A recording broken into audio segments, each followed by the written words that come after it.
Dios les bendiga, hermanos. Hoy haremos un estudio sobre Génesis 1. Lógicamente, el relato de la creación es el inicio de Génesis, ya que explica el comienzo del universo. Estos versículos han recibido mucha atención en relación con la ciencia. Génesis 1 inspira algunas de las controversias más intensas, sensibles e importantes dentro de toda la iglesia cristiana de hoy. La manera de cómo entendemos Génesis 1 tiene implicaciones sobre cómo vemos el resto de las escrituras, cómo vemos la ciencia moderna y el evangelio mismo.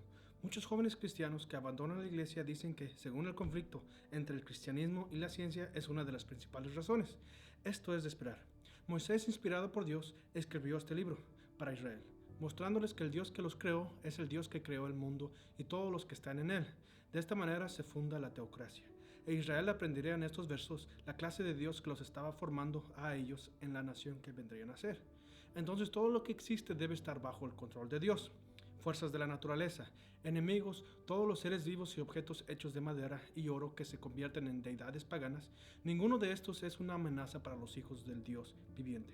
El relato revela que Dios es un Dios redentor. Registra cómo sacó el cosmos del caos, convirtió las tinieblas en luz, hizo divisiones entre ellas y transformó la maldición en bendición y pasó de lo que era malo y oscuro a lo que era santo. En el principio creó Dios los cielos y la tierra estaba sin orden y vacía, y las tinieblas cubrían la superficie del abismo, y el Espíritu de Dios se movía sobre la superficie de las aguas. Tenemos entendido que estos versos se refieren al comienzo total de la materia. De la nada creó algo y por eso es parte del primer día. Que el universo es la obra creativa de Dios está perfectamente expresada por la afirmación de que Dios creó los cielos y la tierra. La palabra bara, creado, puede expresar creación de la nada, pero ciertamente no puede limitarse a eso. Más bien enfatiza que lo que se formó era nuevo y perfecto. Pero el verso 2 describe un caos. Había desierto y vacío y las tinieblas cubrían las faz del abismo. Era un caos de desolación, vacío y oscuridad. Tales condiciones no pueden resultar de la obra creadora de Dios. Más bien, en la Biblia son sintomáticos del pecado y están coordinados con el juicio. Además, la creación de Dios por decreto comienza en el versículo 3, y los elementos que se encuentran en el versículo 2 se corrigen en la creación, comenzando con la luz para disipar las tinieblas. La expresión sin forma y vacía también parece proporcionar un bosquejo para el capítulo 1, que describe Dios trayendo forma y luego plenitud a la tierra sin forma y vacía.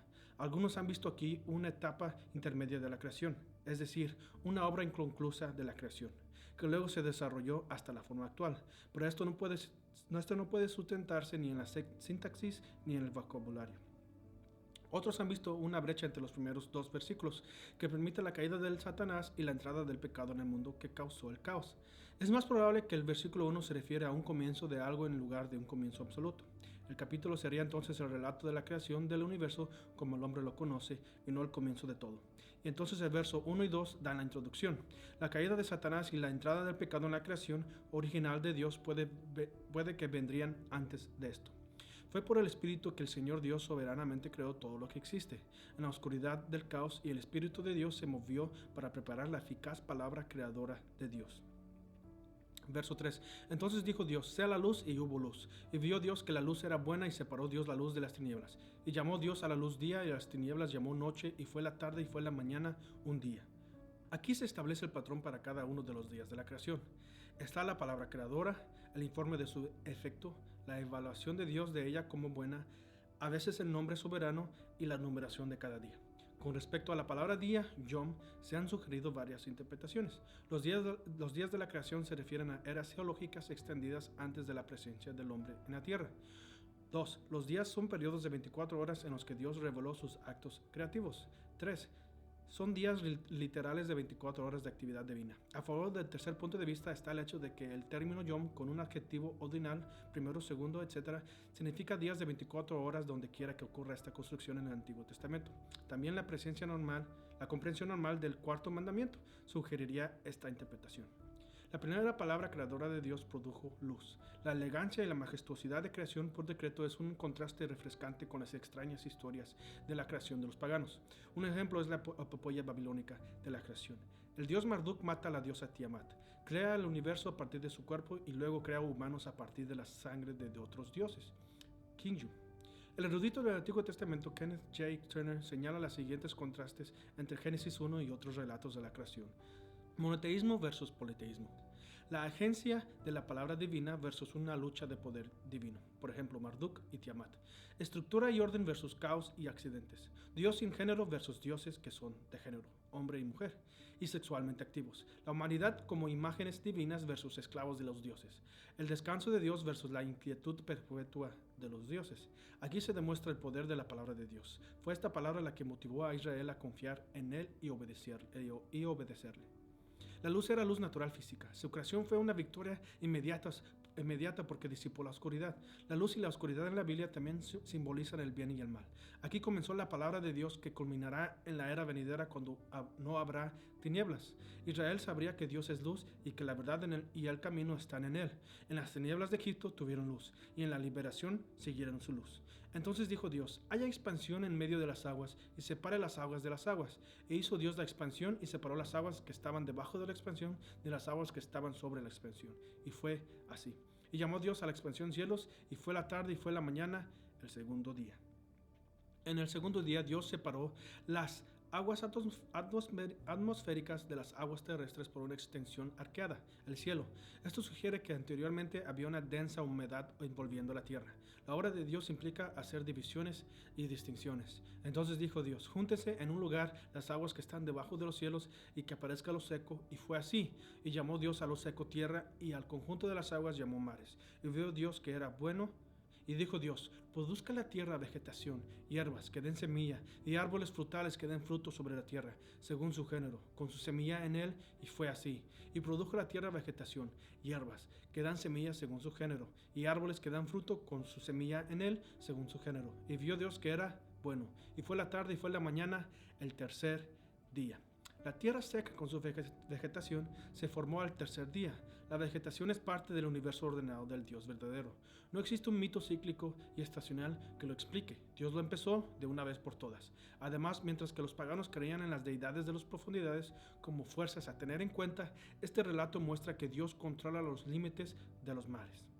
Entonces dijo Dios, haya lumbreras en la expansión de los cielos, para separar el día de la noche, y sean para señales y para estaciones y para días y para años, y sean por luminarias en la expansión de los cielos, para alumbrar sobre la tierra. Y fue así, e hizo Dios las dos grandes lumbreras, la lumbrera mayor para dominio del día y la lumbrera menor para dominio de la noche. Hizo también las estrellas, y Dios las puso en la expansión de los cielos para alumbrar sobre la tierra, y para dominar en el día y en la noche, y para separar la luz de las tinieblas. Y vio Dios que era bueno, y fue la tarde y fue la mañana, el cuarto día. El cuarto día incluía el sol para gobernar el día, y la luna y las estrellas para gobernar la noche. O estos fueron creados con edad aparente, o habían sido creados previamente, luego se hicieron visibles en la tierra en los días 1 y 2, cuando Dios separó la luz de las tinieblas y las aguas de arriba de las aguas de abajo. Estos cuerpos celestes debían servir como señales para las estaciones, los días y los años. Y el libro de comentarios del conocimiento bíblico dice algo que no me convence. Estos términos, así como día y noche en el versículo 5, no tienen sentido sin la existencia del Sol y la rotación de los planetas. Un día se mide con la rotación del planeta a relación con algo. Por ejemplo, nosotros usamos el Sol, pero esa manera no es la única manera de medir un día aquí en la Tierra. También se pueden usar las estrellas. O sea que sin el Sol de todas maneras podíamos medir un día usando las estrellas como referencia. Entonces, el día que Dios creó la luz puede que haya sido el Big Bang, donde todo se creó y Dios usó algo en el universo para poder contar la primera rotación del planeta, o sea, el primer día. En astrología, los incrédulos usan las estrellas y los planetas como guía, pero la Biblia dice que simplemente muestran la obra de las manos de Dios. Qué locura seguir las cartas astrológicas de los babilónicos o adorar al dios Sol en Egipto. Más bien uno debe confiar en aquel que hizo estos objetos en los cielos. Sin embargo, muchos humanos rechazan repetidamente al Creador para adorar la creación. Verso 20. Entonces dijo Dios, llénense las aguas de multitudes de seres vivientes, y vuelen las aves sobre la tierra en la abierta expansión de los cielos.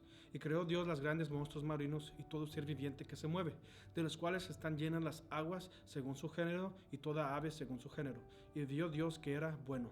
Y Dios los bendijo diciendo, sed fecundos y multiplicaos, y llenad las aguas en los mares, y multiplíquense las aves en la tierra. Y fue la tarde y fue la mañana, el quinto día. Las grandes criaturas del mar y del aire fueron creadas en el quinto día. En esta sección está el segundo uso de vara. Las grandes criaturas de las profundidades adoradas como dragones y monstruos en el mundo antiguo, no eran más que creaciones de Dios Todopoderoso. Además, la fecundidad de la vida proviene de la bendición del Dios verdadero. Entonces dijo Dios: produzca la tierra seres vivientes según su género, ganados, reptiles y bestias de la tierra según su género. Y fue así. E hizo Dios las bestias de la tierra según su género, y el ganado según su género, y todo lo que se arrastra sobre la tierra según su género. Y vio Dios que era bueno. Y dijo Dios: hagamos al hombre a nuestra imagen, conforme a nuestra semejanza, y ejerza dominio sobre los peces del mar, sobre las aves del cielo, sobre los ganados, sobre toda la tierra y sobre todo reptil que se arrastre sobre la tierra. Hizo pues Dios al hombre a imagen suya, a imagen de Dios los creó, varón y hembra los creó. Y los bendijo Dios y les dijo: sed fecundos y multiplicaos, y llenad la tierra y sojuzgadla, ejerced dominio sobre los peces del mar, sobre las aves del cielo, y sobre todo ser viviente que se mueve sobre la tierra. Y dijo Dios: he aquí, yo os he dado toda planta que da semilla que hay en la superficie de toda la tierra, y todo árbol que tiene fruto que da semilla. Esto os servirá de alimento. Y a toda bestia de la tierra, a toda ave de los cielos y a todo lo que se mueve sobre la tierra y que tiene vida, les he dado toda planta verde para alimento. Y fue así. Y vio Dios todo lo que había hecho, y aquí que era bueno en gran manera. Y fue la tarde y fue la mañana, el sexto día. El sexto día fue el clímax de la creación, porque incluía a la humanidad. Aunque el hombre fue la última criatura mencionada en el relato, no evolucionó. Él fue creado. La vida humana fue creada, a que significa en esencia como la imagen de Dios. Esta imagen fue impartida solo a los humanos. Imagen se usa en sentido figurado aquí, porque Dios no tiene forma humana. Ser a la imagen de Dios significa que los seres humanos comparten, aunque imperfecta, infinitamente, la naturaleza de Dios, es decir, sus atributos comunicables: vida, personalidad, verdad, sabiduría, amor, santidad, justicia, y así tienen la capacidad de tener comunión espiritual con Él. El propósito de Dios al crear la vida humana a su imagen era funcional. El hombre debe gobernar o tener dominio. El dominio de Dios fue presentado por un representante. Más tarde, los reyes egipcios en la idolatría hicieron algo similar. Representaron su gobierno o dominio al hacer estatuas representativas de sí mismos. Sin embargo, debido al pecado, no todas las cosas están bajo el control del hombre o dominio, pero Jesucristo establecerá dominio sobre toda la tierra en su segunda venida. Dios pronunció su bendición sobre el varón y la hembra. Debían ser fecundos y multiplicarse. En Génesis, ser bendecido era ser rico y fértil. Tales maravillosos decretos de Dios serían significativos para Israel, que era el representante de Dios en la tierra. Entraría en la tierra prometida y esperaría la bendición continua de Dios. Dios les bendiga, hermanos.